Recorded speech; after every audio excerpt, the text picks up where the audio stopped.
The listing came up on a job board I only checked because my unemployment was about to run out, and my landlord in Wichita had already taped a 3-day notice to my door twice that spring.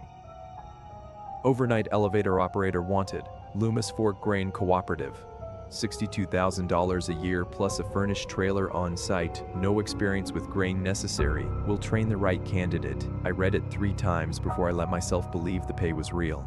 And then I read it a 4th time, because the words "no experience necessary" felt like the kind of thing you'd write if you were having trouble keeping anyone in the job at all. Though at the time, I told myself that was just the kind of thought a person has when they've spent too many nights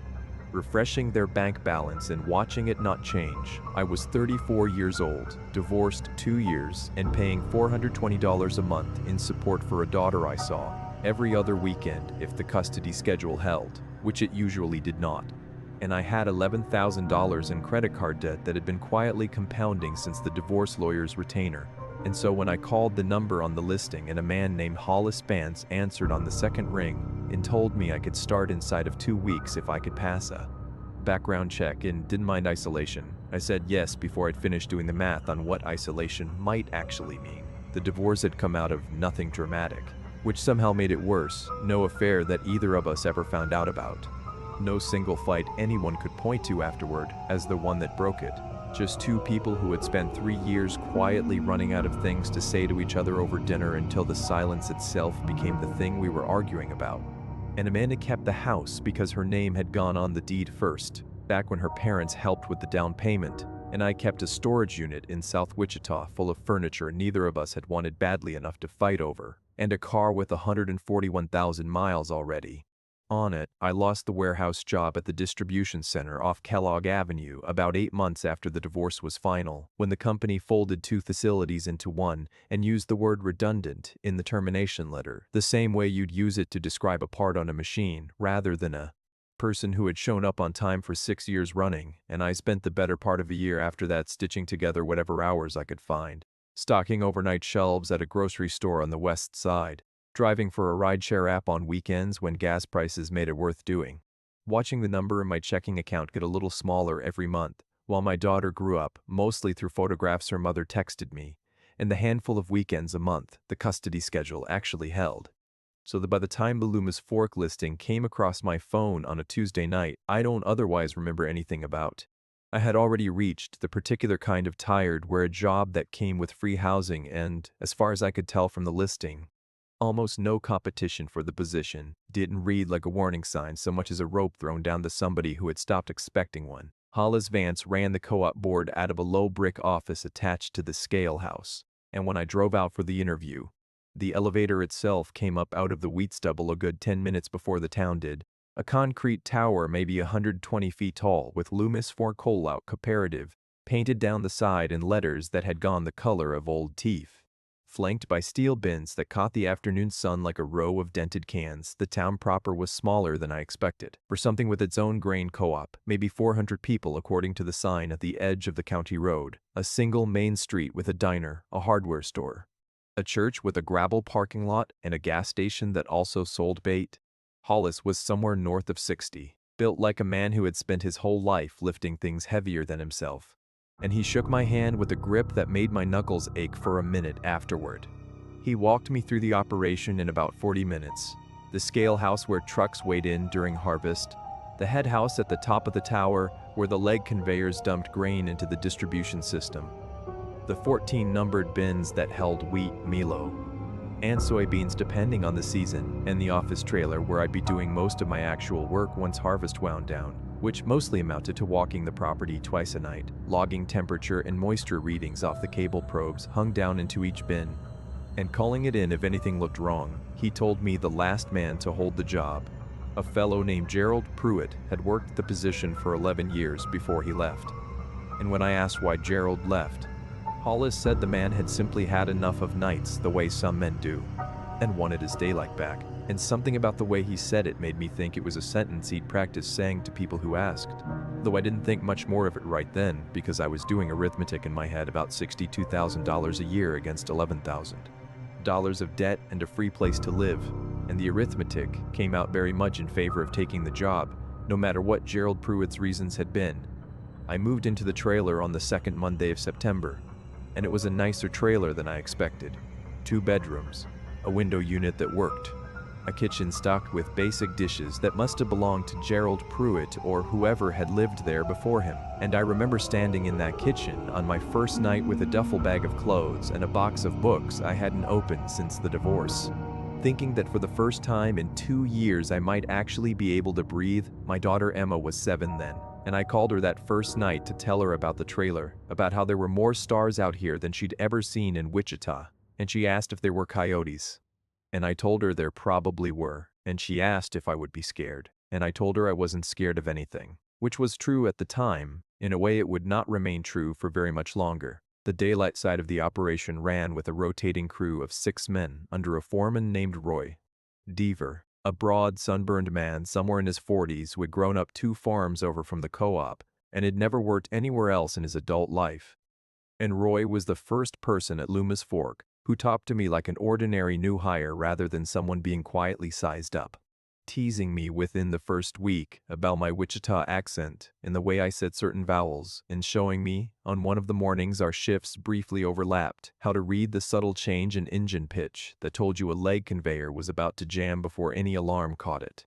A trick he said his own father had taught him on that same property back when the co-op still ran a smaller wooden headhouse before the concrete one went up. It was Roy who taught me to walk the catwalks at night with my flashlight held low and out from my body instead of straight ahead, since grain dust hanging in the air catches a direct beam and throws it back at you in a way that can make an empty walkway look, for half a second, like it's full of moving shapes if you're not used to it. Advice he delivered as a practical piece of shop safety, and that I would end up grateful for many times over in the months that followed, though not always for the reason he intended when he gave it. And it was Roy, more than Hollis, who made those first weeks feel almost normal,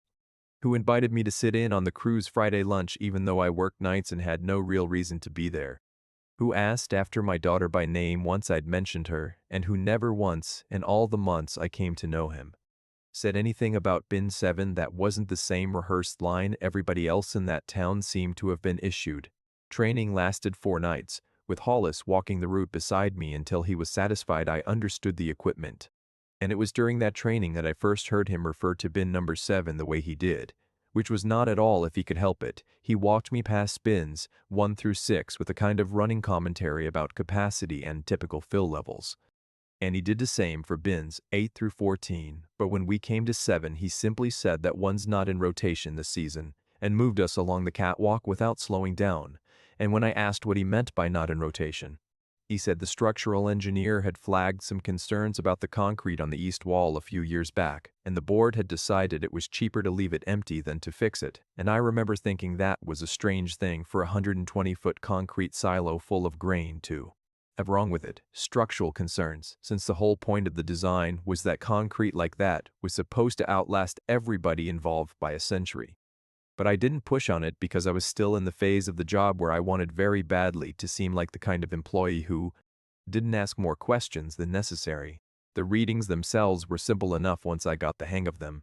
Each bin had a cable running down through the grain mass with a series of thermocouples spaced along its length. And every bin except 7 fed its numbers into a little monitoring panel in the office, a gray box with a rotary dial, and a digital readout that Hollis said was older than me, but worked fine if you didn't mind waiting for it to cycle through all the sensors, which took about 6 minutes per bin. Grain, it turns out, is alive in a way most people never think about, full of moisture and respiring organic matter that generates heat as it breaks down. And if a hot spot develops inside a bin and nobody catches it,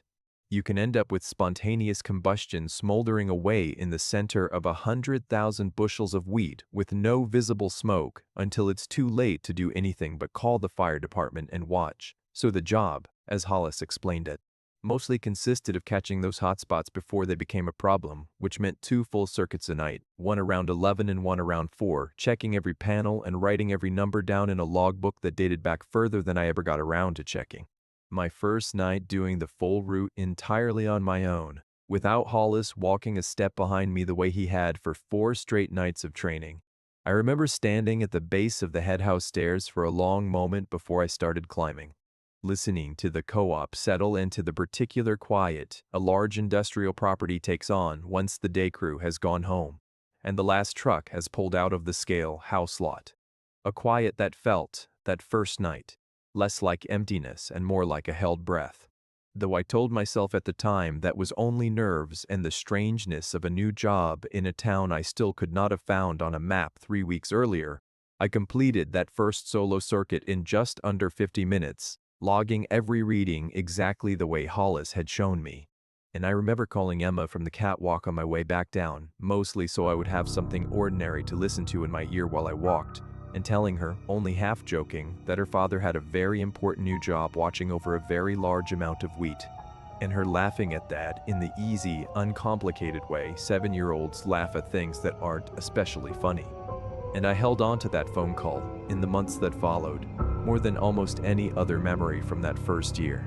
Because it was the last night I can point to with any confidence and say that I still believe the job was exactly what it appeared to be on the surface, nothing more complicated than grain and machinery and a very long, very quiet stretch of Kansas dark. The first 2 weeks passed without much incident, which is a strange thing to say now given everything that came after, but at the time I remember thinking the job was almost disappointingly quiet, a kind of quiet I hadn't experienced since before Emma was born. Just me and the hum of the aeration fans and the distant sound of coyotes somewhere out past the tree line, and I filled the empty hours reading the books I'd brought and calling Emma most nights before her bedtime, and slowly, carefully,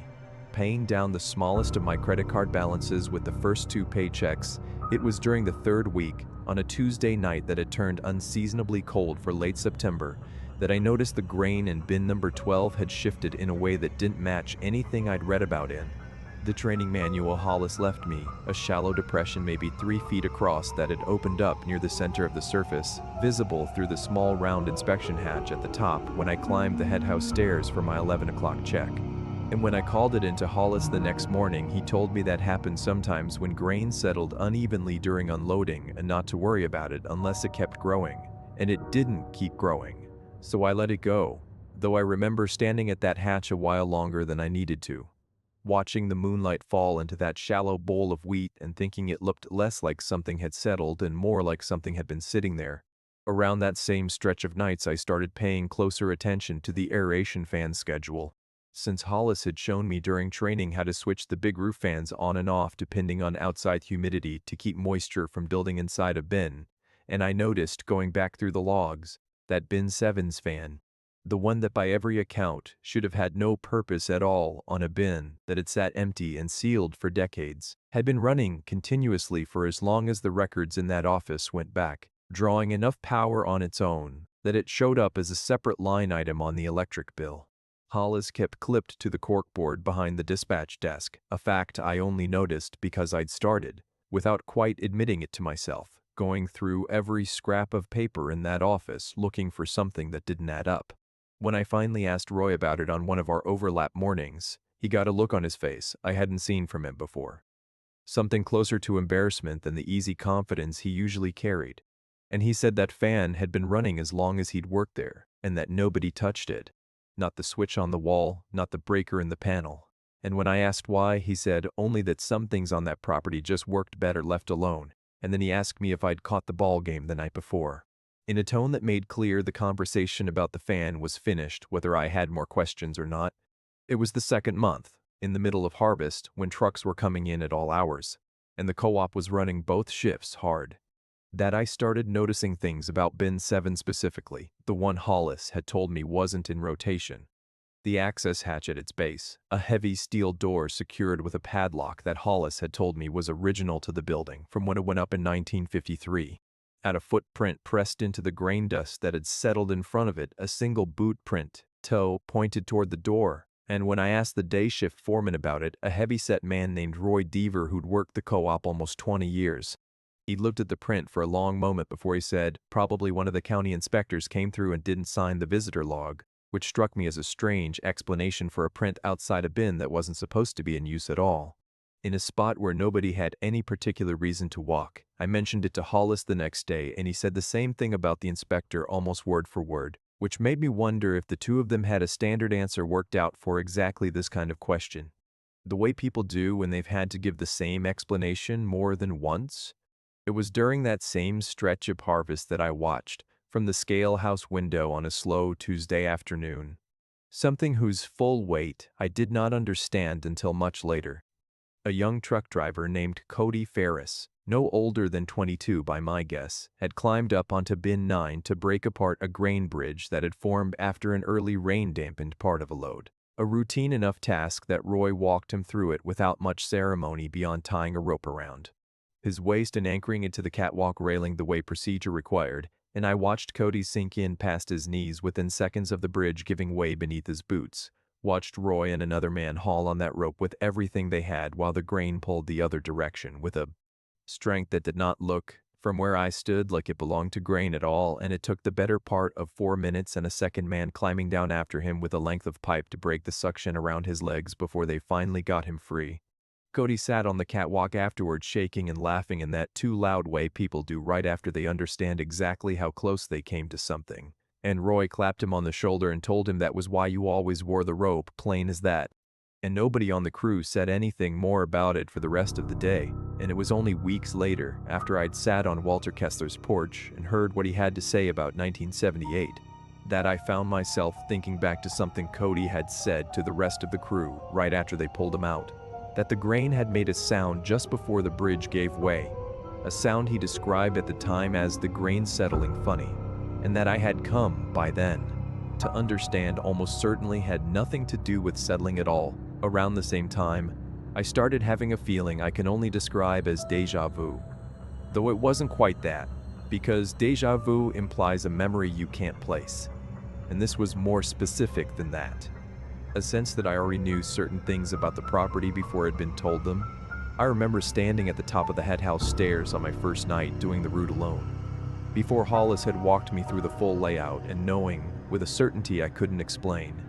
that the door on my left led to the leg pit and the door on my right led out onto the north catwalk, though nobody had told me that yet, and there were no signs. I chalked it up to nerves, to the kind of pattern recognition your brain does when it's trying to make an unfamiliar place feel safe. And I mostly forgot about it until the night I ran into Dale Whitcomb at the Loomis Fork Diner, and he looked at me across the counter with an expression I didn't like and asked if I was the one living out at the co-op trailer now. And when I said I was, he set down his coffee cup a little too carefully and asked how Bin 7 was treating me. And there was something in the way he said it, some weight underneath the casual delivery, that made the hair on my arm stand up before I'd even had time to wonder how a man I'd never met knew I was aware of Bin 7 at all. I asked Dale what he meant by that, and he seemed to catch himself, the way people do when they've said more than they intended. And he laughed it off and said something about how every co-op has a bin or two that gives the operators trouble, moisture problems, bad concrete, nothing worth losing sleep over, and then he paid for his coffee and left before I could ask another question, and the waitress, a woman in her 50s named Carol, who I later learned had grown up in Loomis Fork and never left, watched him go with an expression that wasn't quite relief but was close to it. And when I asked her if she knew what Dale meant, she wiped down the counter for a while before she told me that Gerald Pruitt, the man who'd had my job before me, used to sit in that same booth some mornings after his shift, and he'd stopped coming in sometime last spring. And when I asked if she knew where Gerald had gone, she said nobody really knew, that he'd left his truck in the co-op lot and just stopped showing up for work. And the board had to send somebody out to check on him at the trailer, and he wasn't there, and his clothes were still in the closet, and that was the last anybody in town had seen or heard of him. That conversation stayed with me for days, not because it was necessarily sinister on its own, since people do sometimes leave their jobs in their towns without much warning, but because of how carefully everyone around the co-op seemed to be avoiding saying anything definite about it. I started paying closer attention on my rounds after that,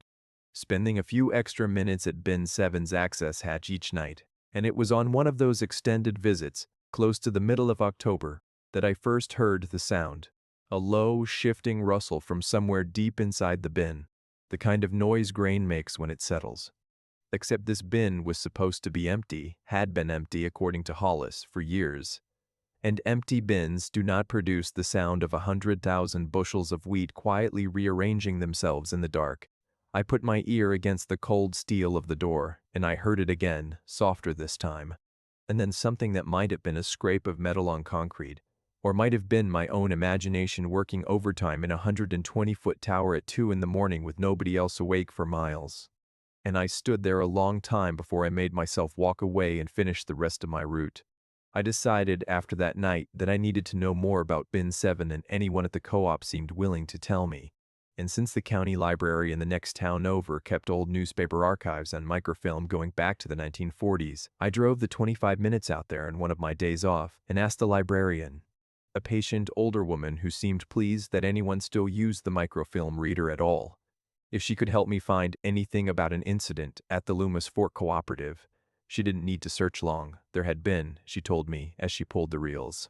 a well-known tragedy at the elevator in the fall of 1978, during a harvest that had come in wetter than usual, when 4 men working inside Bin 7 to break up a grain bridge that had formed near the top were caught in a sudden collapse when the bridge gave way beneath them all. At once, and grain entrapment, she explained gently, the way someone explains something they've had to explain before, works faster and more completely than most people imagine, because once you're in past your waist, the grain around you behaves almost like quicksand. And it takes less than 1,000 pounds of pressure to make it impossible to pull a grown man free even with 2 others hauling on him, and by the time anyone from town could get a crew and the right equipment out to the site, 3 of the 4 men were dead.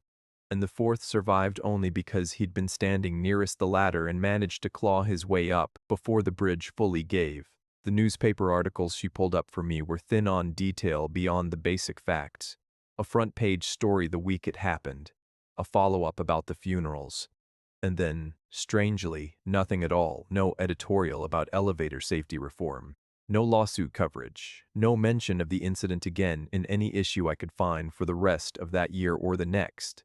which struck me as unusual for a town small enough that 4 deaths at the town's only major employer should have been talked about for years. When I mentioned this to the librarian, she said she remembered her own mother telling her once that the co-op board had settled quickly and quietly with the families, and that Loomis Fork was the kind of town where people learned not to talk too loudly about the co-op, since so many of them depended on it one way or another, whether through direct employment or through selling their harvest to it every fall. And she said this in a tone that suggested she herself had absorbed that same lesson a long time ago, and had no particular interest in unlearning it now. At her age, in her position, before I left the library that afternoon,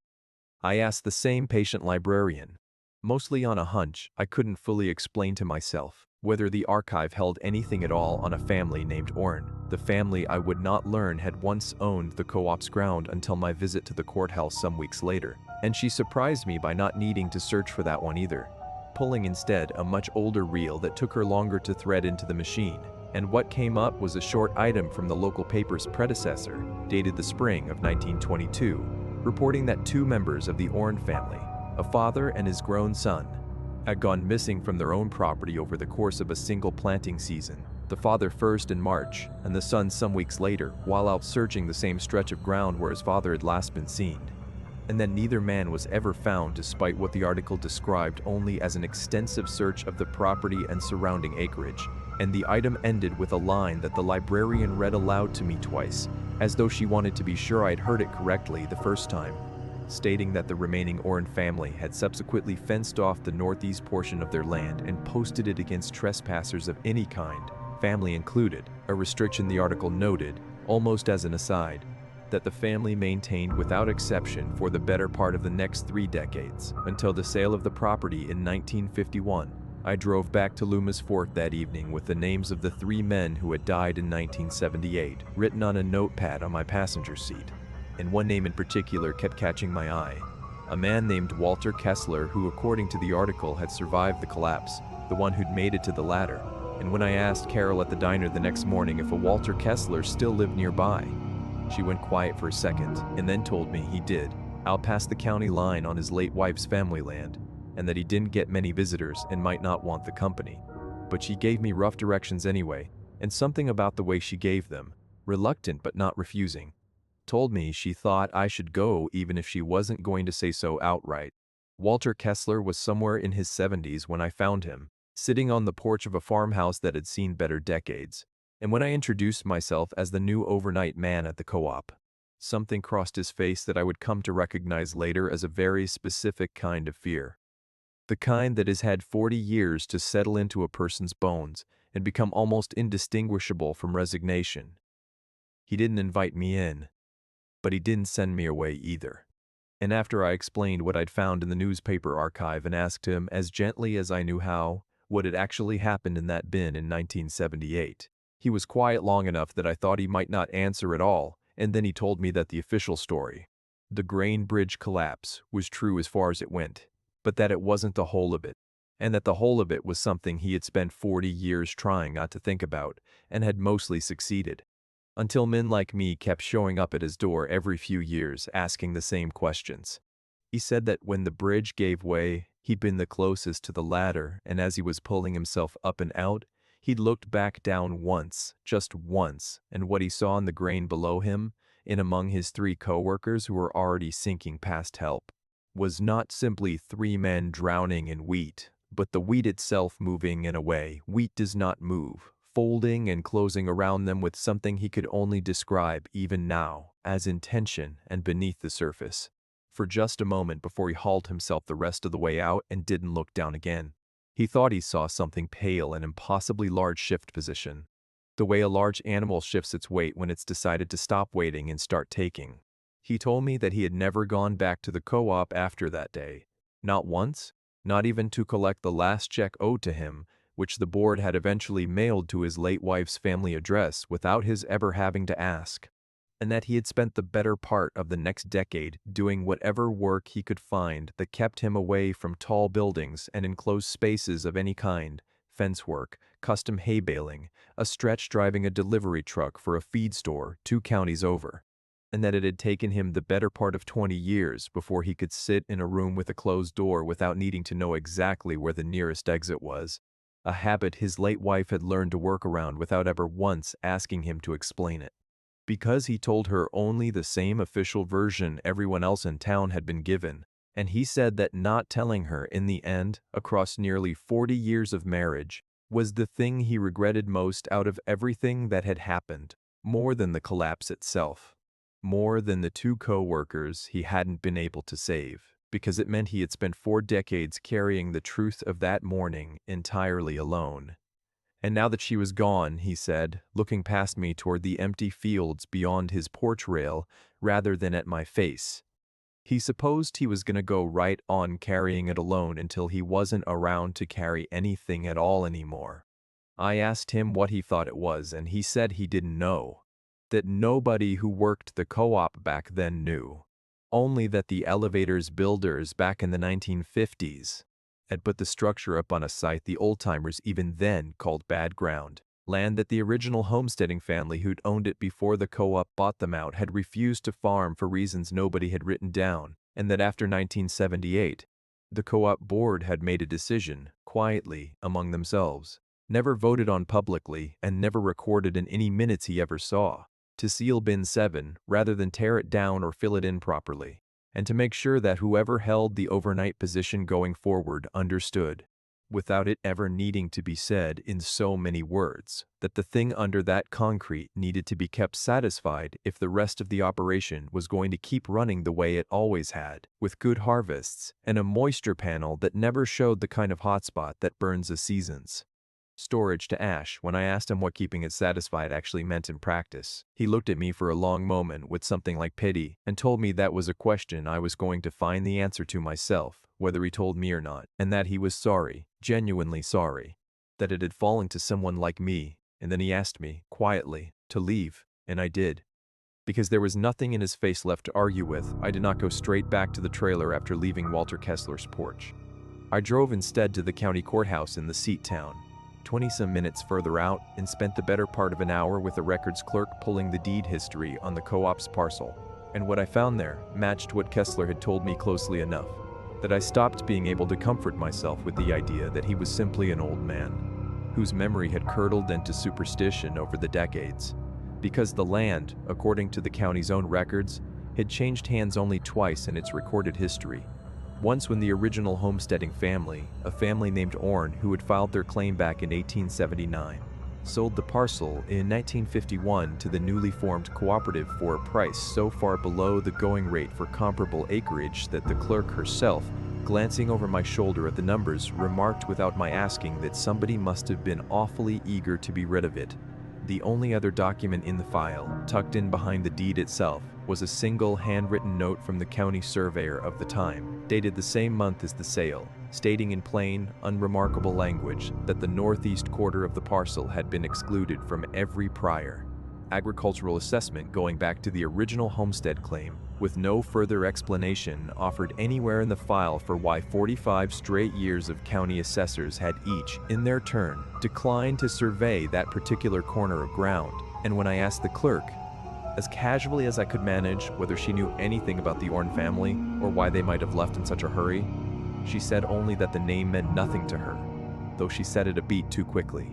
In the same rehearsed cadence I had already come to recognize from Hollis and from Dale Whitcomb and from Carol behind the diner counter, the cadence of a town that had collectively decided at some point long before I arrived exactly how much of this particular history was safe to say out loud. I didn't sleep the following day, turning the conversation over in my head, and when I went in for my shift that night, I let myself into the office trailer a little earlier than usual and started going through the file cabinet in the corner that Hollis had shown me once during training and told me held old maintenance records I'd probably never need to look at. Most of it was exactly that. Work orders for the leg motors and receipts for fan belts going back decades. But in the bottom drawer, beneath a stack of folders that hadn't been touched in years judging by the dust, I found a spiral notebook with Gerald Pruitt's name written on the inside cover in blue ink. And when I opened it, I understood almost immediately that I was holding the closest thing to an explanation I was going to get. Gerald's notebook wasn't a diary exactly. More a working log he'd kept alongside the official one, and the early entries, going back to when he'd started the job 11 years earlier, read almost exactly like mine had for my first few weeks. Routine temperature readings interspersed with small personal notes about the weather or a truck. Breakdown, until about 4 months into his tenure, when an entry read, in handwriting slightly less steady than the entries around it, that Hollis had taken him aside and explained the arrangement, and that Gerald had thought at first the older man was having him on some kind of hazing ritual for new employees, until Hollis walked him out to bin 7 at 2 in the morning, and had him listen at the door the way I had listened, and then told him what he needed to do every full moon without fail, without exception. Which according to Gerald's notes was to open a small feed hatch near the base of the bin, one I hadn't noticed on my rounds because it was low to the ground and half hidden behind a support column, and to place inside it something of personal value, an object that meant something to the person offering it, not money, not grain, but something that carried weight, a wedding ring, a childhood photograph, a lock of a child's hair, and to say nothing while doing it, and to leave immediately after, and never to look back at the hatch as he walked away. Gerald's notes described the first several years of doing this without much incident. Small offerings from his own life given up one full moon at a time. Each entry noting what he'd offered and, unsettlingly, a satisfaction rating he seemed to have developed some instinct for. A sense, he wrote, of whether the thing beneath the concrete had accepted the offering as sufficient or had gone back to what he called restless, a word that appeared with increasing frequency in the later pages alongside descriptions of nights when the moisture readings on every other bin spiked without explanation and had to be quietly corrected in the official log before the co-op's insurance inspector saw them, and Gerald's handwriting. Over the 11 years the notebook covered, changed slowly from something steady and almost bureaucratic into something cramped and urgent, until the final third of the notebook was filled with entries that read less like a maintenance log and more like a man arguing with himself, trying to convince himself that what he was doing was keeping people safe rather than feeding something he couldn't name and didn't understand. In the very last entries, dated in the spring before he disappeared, described a growing conviction that the offerings needed to escalate, that objects alone weren't going to be enough for much longer, and that he had started to suspect the arrangement Hollis had described to him as protecting the town was in fact something closer to a debt that only ever grew larger the longer it went unpaid in full. And the final entry,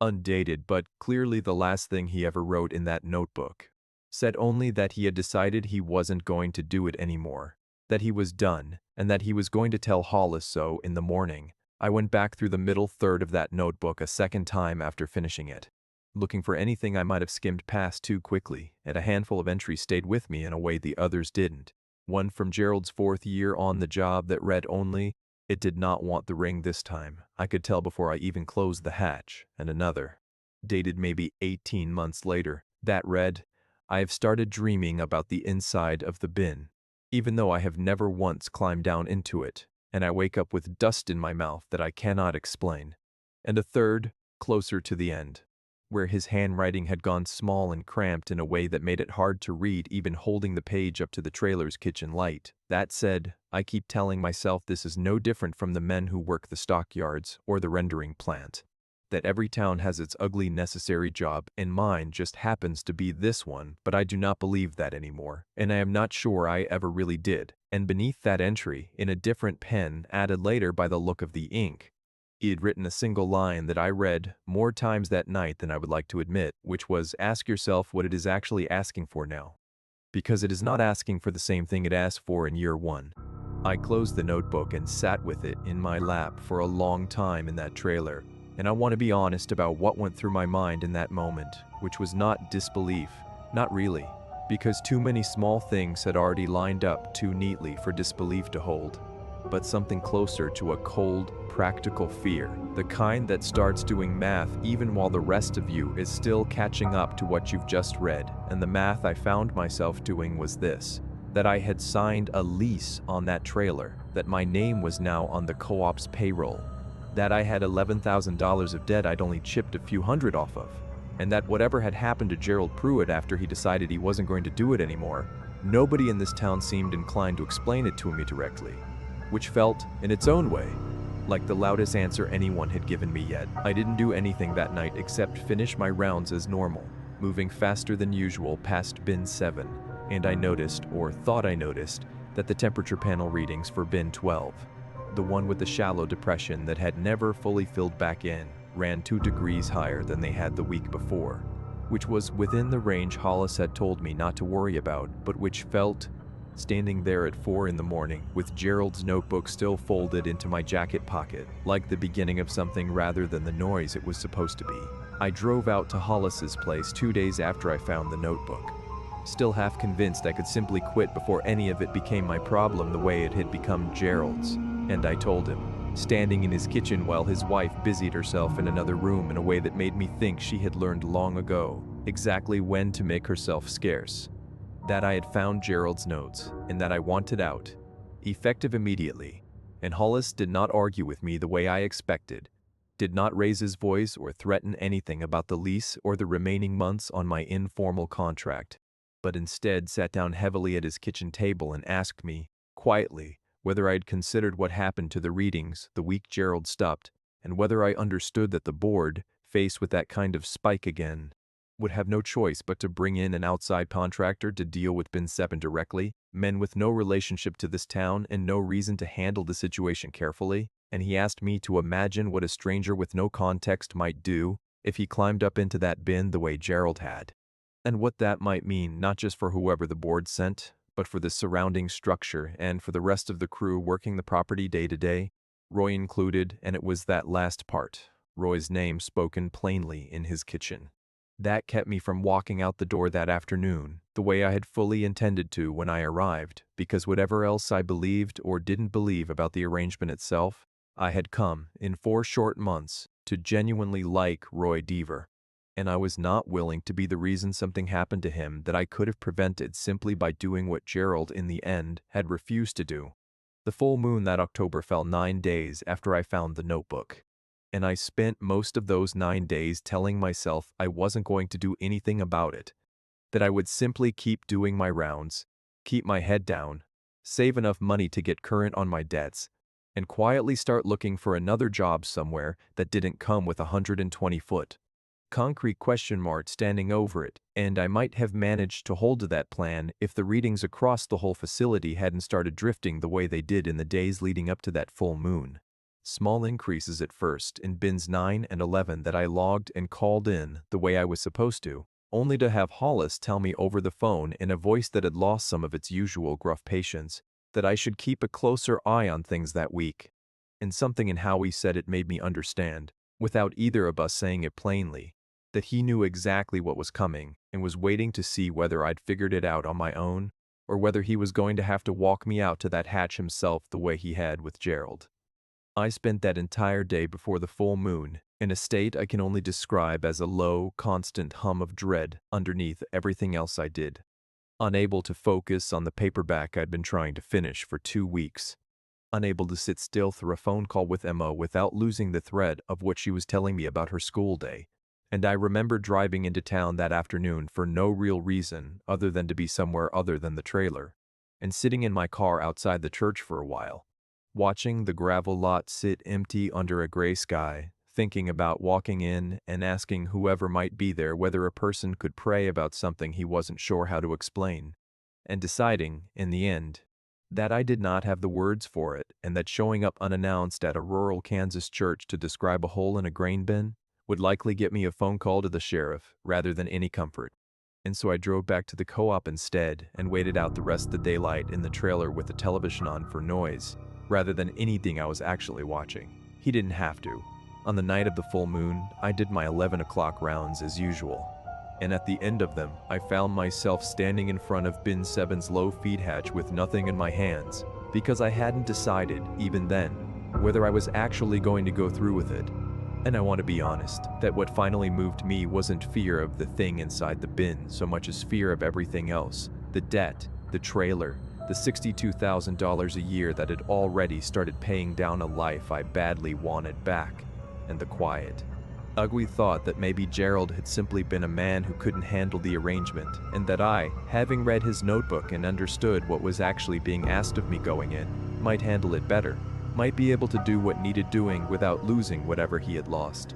I went back to the trailer and found, in the bottom of my duffel bag, a small folding photograph of Emma from her kindergarten class picture, one I'd kept meaning to frame and never had, and I told myself it was a small thing, a duplicate, replaceable. And I carried it back out to the hatch and knelt down and opened it. And the space beyond was darker than the moonlight should have allowed, and the smell that came up out of it was not the smell of grain at all, but something colder and older. And I placed the photograph inside and closed the hatch the way Gerald's notes had instructed, without a word, and I walked away without looking back, though every part of my body wanted to look back, and I want to say that I felt nothing unusual after that, but that would not be honest, because for the rest of that night the whole tower seemed to hum very faintly, a vibration so low I felt it more in my chest than in my ears. And it did not stop until close to dawn. I told myself in the weeks that followed that this had been a one-time thing,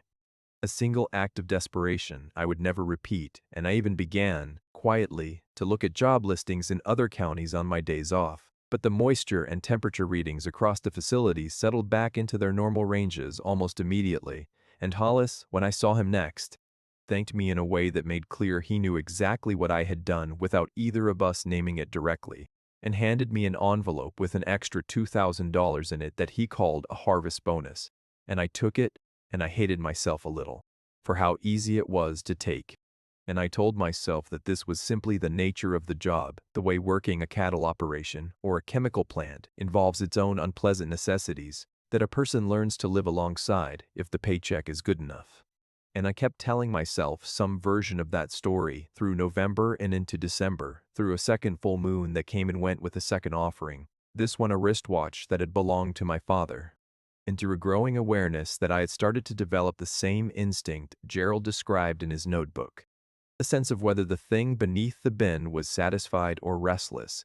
And by the time the third full moon came around in the new year, I understood without needing anyone to explain it to me that the objects were, exactly as Gerald had feared, no longer going to be enough.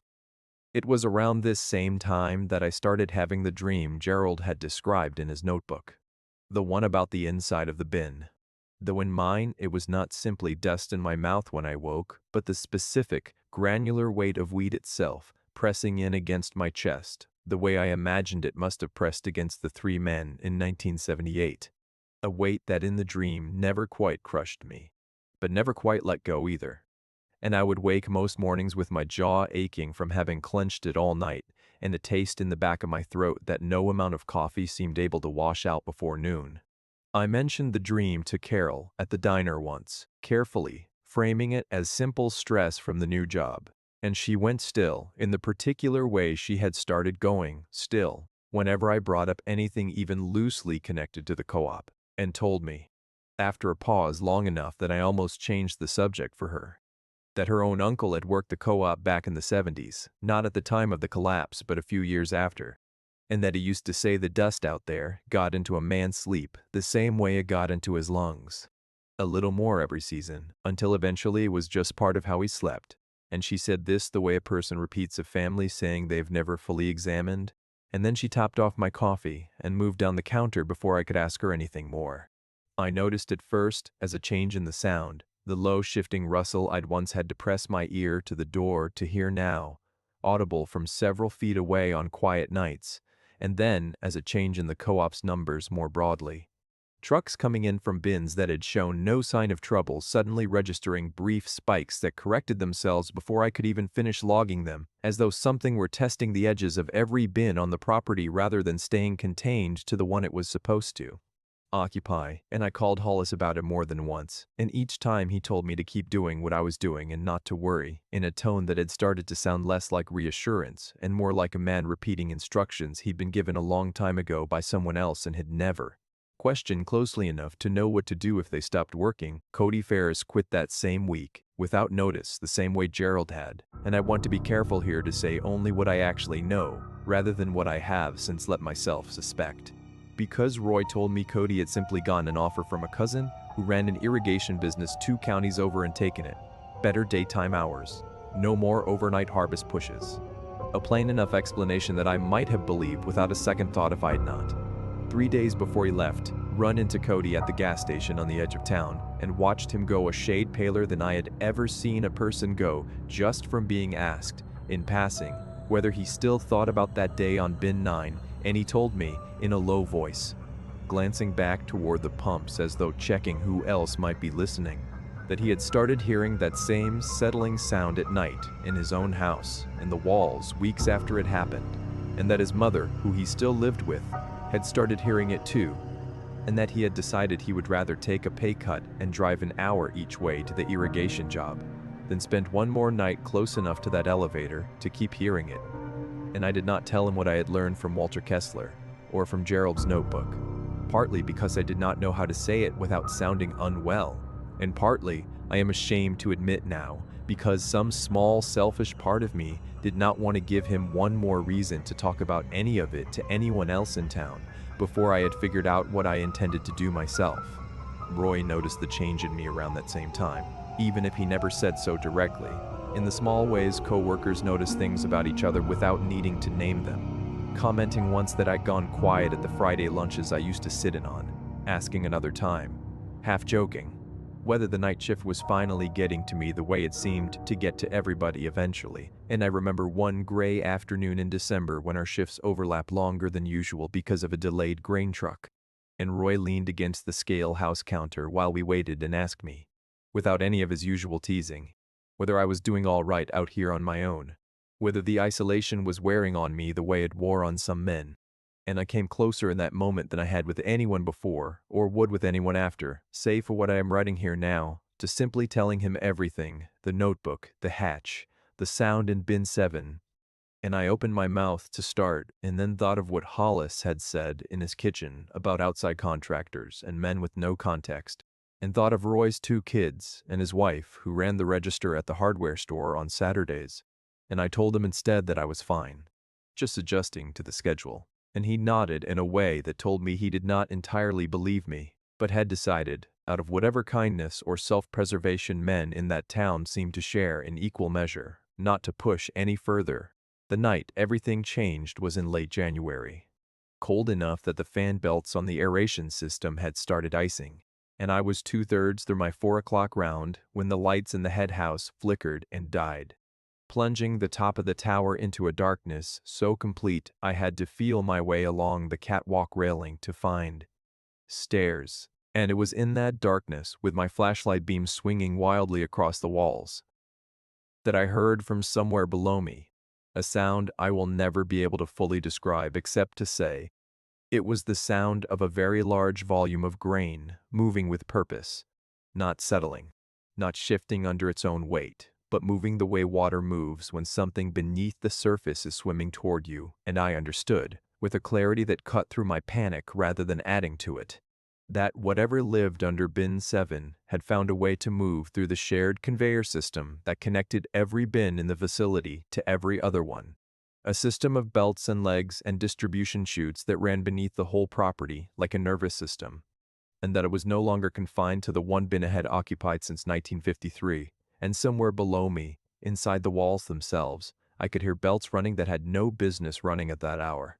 Gears and pulleys grinding under the concrete floor while grain hissed through chutes that should have sat dark and empty until the next harvest, and twice on my way toward the stairs I felt the whole structure shudder faintly beneath my boots. The particular kind of shudder a building makes when something with real mass inside it changes direction quickly and without warning. I made it down the stairs faster than I have ever moved in my life. And I remember very little of the descent except the certainty that something was moving parallel to me inside the walls the entire way down, matching my pace. And when I reached the ground level and burst out through the leg house door into the January cold, I ran across the yard toward the office trailer without looking back, and it was only once I was inside with the door locked and my back against it that I let myself think about what I'd heard just as I cleared the leg house, a low, wet exhalation. The kind of sound something enormous makes when it has been holding its breath for a very long time and has finally, briefly, let some of it go. Close enough behind me that I felt it more than heard it. I did not call Hollis right away.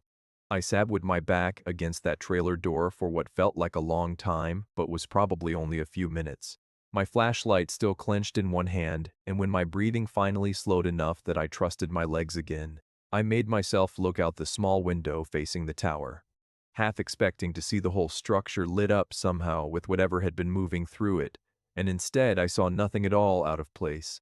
The tower standing dark and silent against the stars the way it always did, which frightened me more in that moment than if I had seen something moving, because it meant whatever had chased me through those legs and belts had simply stopped on its own, the way a person stops when they've decided, for now, that they've made their point and don't need to finish it. It was only the next morning when Roy's crew came in for the day shift that anyone found the actual damage from that night. 1.5 feet of grain from bin 4 sitting in a loose heap at the base of the number 2 leg, where the distribution gate had somehow swung open on its own sometime after midnight and dumped it there. A malfunction Hollis explained away to the rest of the crew as an electrical fault in the gate motor, and Roy, standing beside me while Hollis said it, gave me a look I couldn't quite read. Not suspicion exactly. More like a man doing arithmetic of his own and not liking the answer. Though he didn't say anything, not then, and not for a long while afterward. I called Hollis that night from the office trailer at nearly 5 in the morning, and when he picked up, his voice had none of its usual gruffness, only a tiredness that sounded like it went back decades. And when I told him what had happened, what I'd heard moving through the system, he was quiet for a long moment before he told me that this was, in his words, the thing Gerald had been afraid of before he left.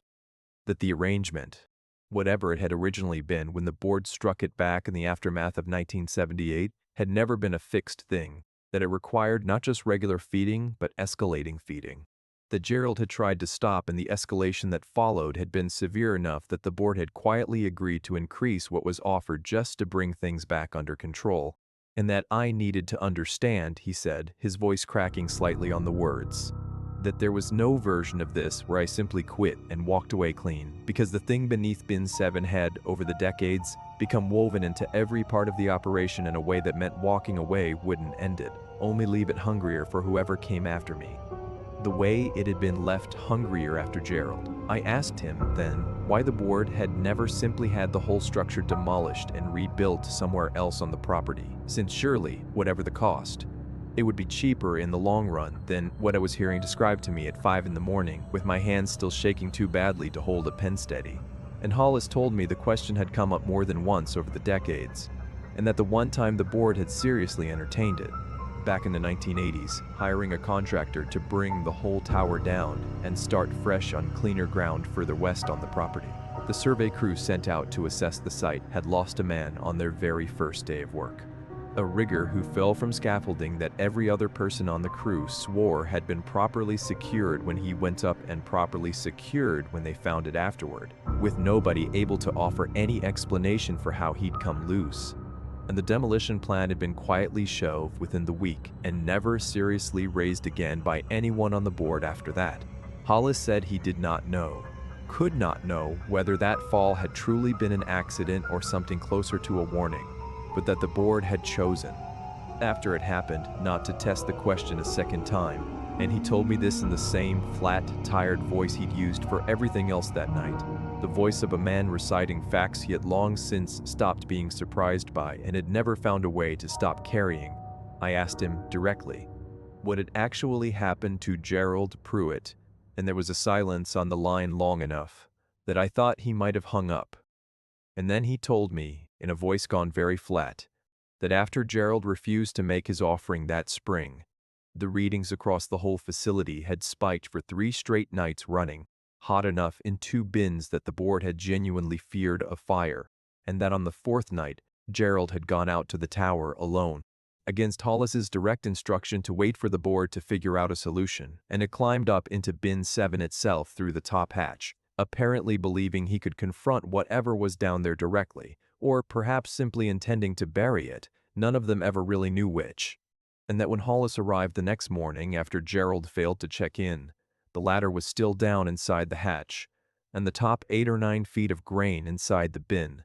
Grain that was not supposed to be there at all, since the bin had been sealed for decades, had been disturbed in a wide, churn circle exactly the way the 1978 collapse site had reportedly looked, and Gerald himself was nowhere to be found. Not in the bin, not on the property, not anywhere the search parties covered over the following week.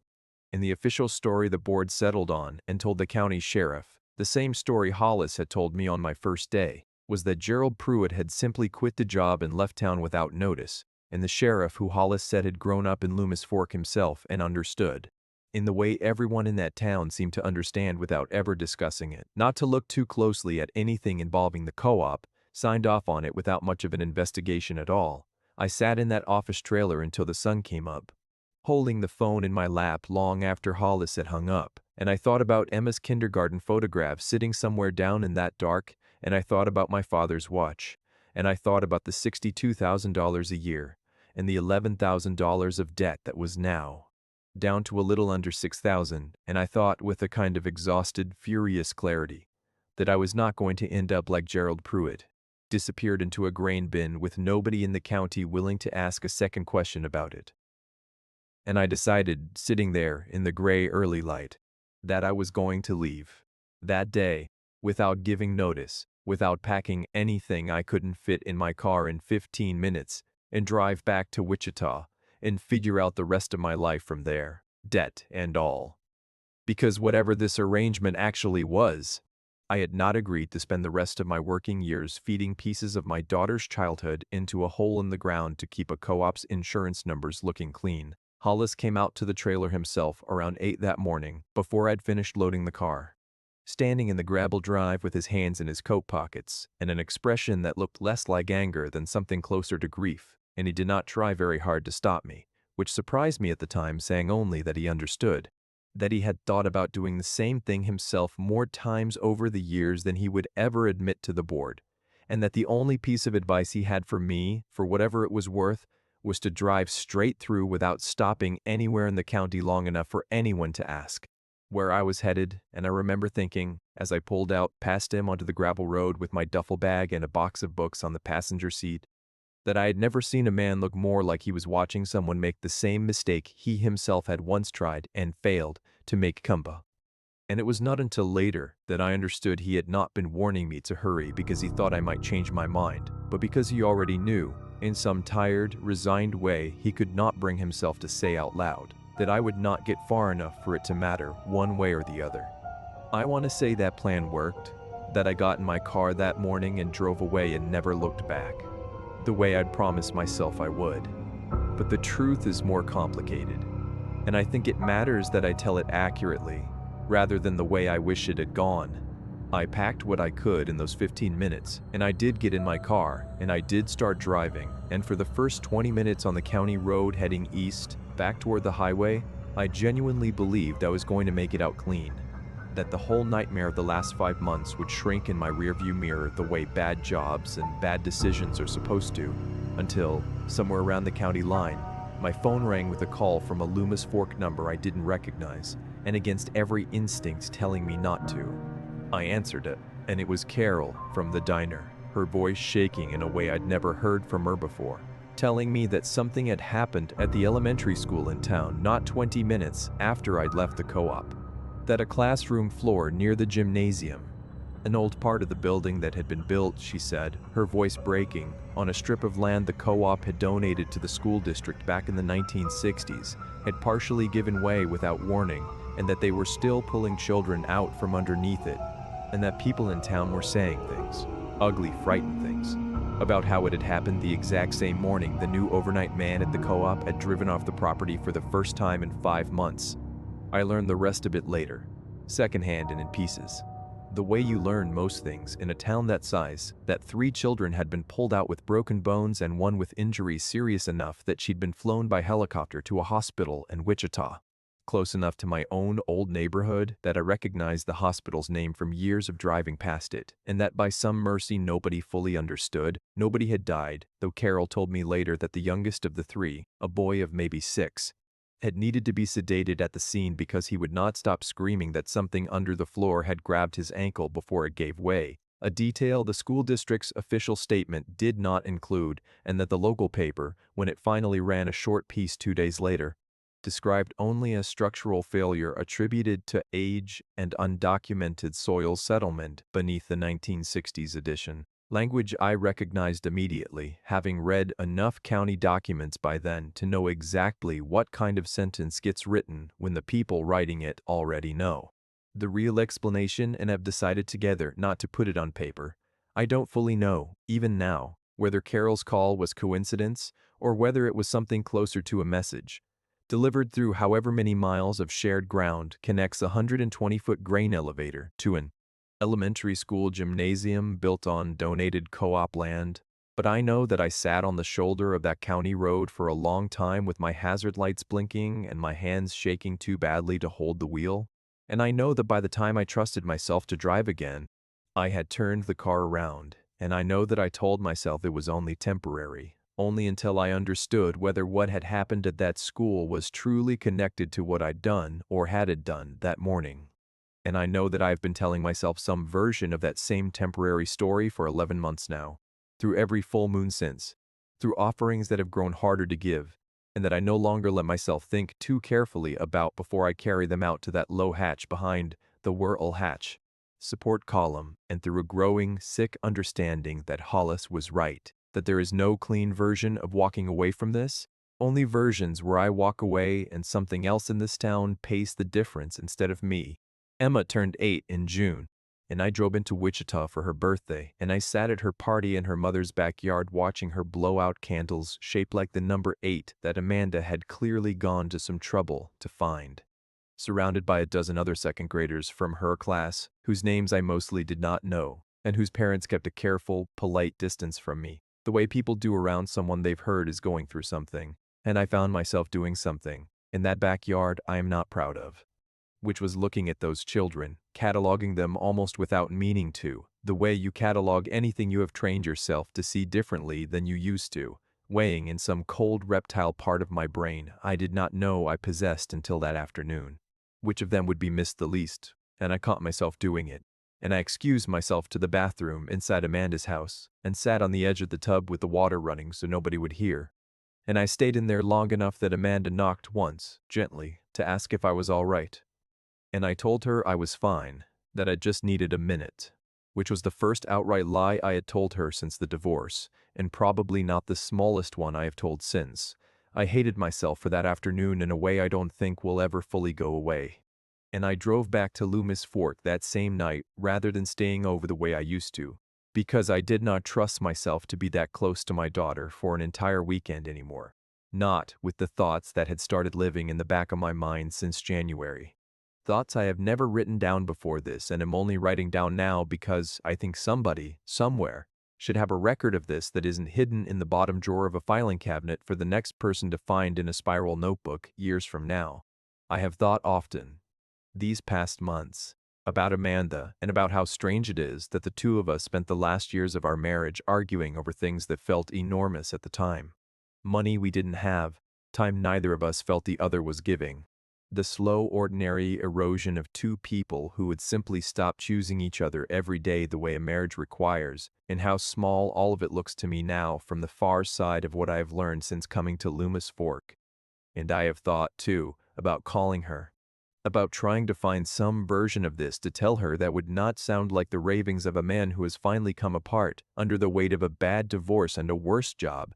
And I have never once picked up the phone to actually try,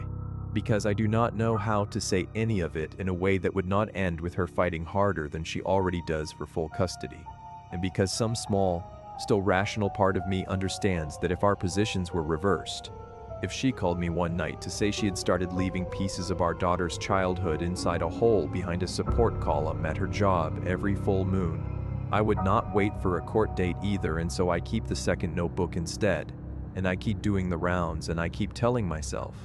on the better nights, that at least the record will exist, even if I am never the one who finds a way to use it. I still work the overnight shift at the Loomis Fork Cooperative. I still do my rounds twice a night, 11 and 4, and I still log the readings in the official book Hollis keeps. And I have started keeping a second notebook of my own, the way Gerald did, though I have not decided yet what I intend to do with it when I am finished, whether I will hide it in that same bottom drawer for the next person, or whether I will find some other way to make sure it survives me. Because I no longer believe, the way I believed on that first drive out from Wichita with the job listing open on my phone, that this ends with me simply deciding one day that I have had enough and driving away clean. I believe now that it ends the way it ended for the three men in 1978, or the way it ended for Gerald, or perhaps in some slower, quieter way I have not yet been shown, and some nights standing at that low hatch with something of mine in my hands, I find myself wondering less about what is underneath that bin and more about who is going to answer the phone in Hollis's office in another 11 years, reading a job listing that promises $62,000 a year and a furnished trailer and no experience necessary. And I wonder if they will do the arithmetic the same way I did. And I wonder if there is anything at all I could put in that listing, some phrase, some warning, folded quietly into the ordinary language of it, that would make them read it a fifth time instead of a fourth, and hang up the phone and never call back.